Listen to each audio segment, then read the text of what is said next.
విషయం ఈ యొక్క సంఘటనలో సాదిక్ అని ఒక ముస్లిం యువకుడు ఇన్వాల్వ్ అవటం జరిగింది.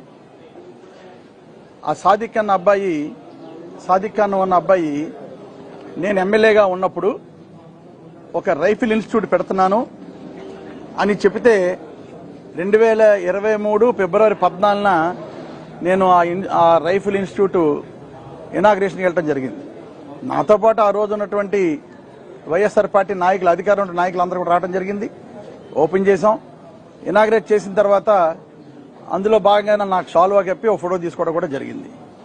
దాన్ని ఈరోజు ఈ పచ్చ మీడియా ఛానల్స్ కానీ, పచ్చ మీడియా సంబంధించిన యూట్యూబ్ ఛానల్స్ కానీ చాలా దారుణంగా ఆ సాదిక్ ఖాన్ అన్నవాడు నా యొక్క పాదబలతో ఇవన్నీ చేశాడని, కాకినాడలో దందాలు చేస్తున్నాడని, అతను నేను ప్రోత్సహించానని ఇష్టం వచ్చినట్టు ప్రచారం చేయడం జరుగుతుంది. ఇది ఖండించడం కోసం ఈ రోజు ఇక్కడ ముందు రావడం జరిగింది. ఆ రోజు నుంచి ఏ రోజైతే నేను అది ఇనాగ్రేట్ చేశానో, ఇనాగ్రేట్ చేసినప్పటి నుంచి ఈ రోజు వరకు కూడా అతను కలిసిన సందర్భం లేదు.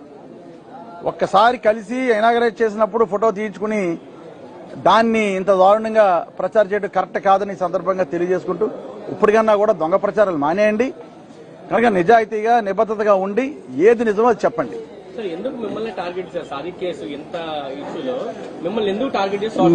నేనే కాదండి, ఏదైతే ఈ పచ్చ మీడియా ఉందో చిన్న విషయాన్ని పెద్ద చేసి చూపించడంలో వాళ్ళ మించిన వాళ్ళు లేరు.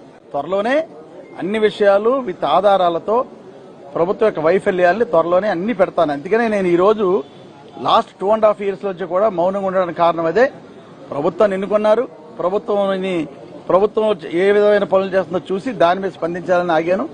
ముఖ్యంగా చిన్న విషయం ఉంటే దాన్ని పెద్ద చేసి ఒక విషయాన్ని ఇది తప్పు అని చేసి ప్రచారం చేయడంలో ఈ పచ్చ మీడియా వాళ్ళు చాలా వెన్నతో పెట్టిన విజయాలకి అందులో భాగంగానే ఈ రోజు నా మీద చెడు ప్రచారం చేస్తున్నారు. కాకినాడ ప్రజలు తెలిసి నేను ఏంటంది కనుక ఇటువంటి ప్రచారాలు మానుకోమని విన్నవించుకుంటున్నాను. ఇందులో ఆ ఇన్స్టిట్యూట్ లో మా బంధువుల పిల్లలు చాలా మంది ట్రైనింగ్ అయ్యారు రైఫిల్ షూటింగ్ లో. అదే ఇన్స్టిట్యూట్ లో పోలీసు పిల్లలు కూడా చాలా మంది ట్రైనింగ్ అయ్యారు. కనుక అది ఒక ఇన్స్టిట్యూట్ కింద ఉన్నాడు కానీ ఇటువంటి పనులు చేస్తున్నారు అది అనుకోలేదు. చాలా దురస్థకరమైన సంఘటన. కనీసం ఆ కుటుంబం వాళ్ళు ఇలాగా ఎవరిని అప్రోచ్ అవ్వలేదు. ఏ పొలిటీషియన్ వెళ్ళినా కూడా డిఫరెంట్ గా వాళ్ళు హెల్ప్ చేద్దరు.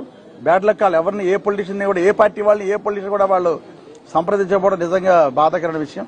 కనుక ఒక కుటుంబం ఈ రోజు మొత్తం కుటుంబం కూడా చనిపోవడం కూడా జరిగింది. 100% అండి. నేను వైఎస్ఆర్ పార్టీలో ఉన్నాను, 2 సార్లు ఎమ్మెల్యే చేశాను, అక్కడ కాకినాడ కోఆర్డినేటర్ గా ఉన్నాను.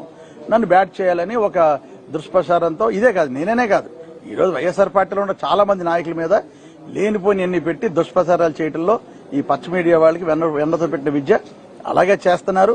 కనుక తప్పకుండా ప్రజల దేశం ఏమిటంది, మా నాయకుడు ప్రజలు తెలుసు. కనుక 100% ప్రజలు తెలుసుకుంటారు.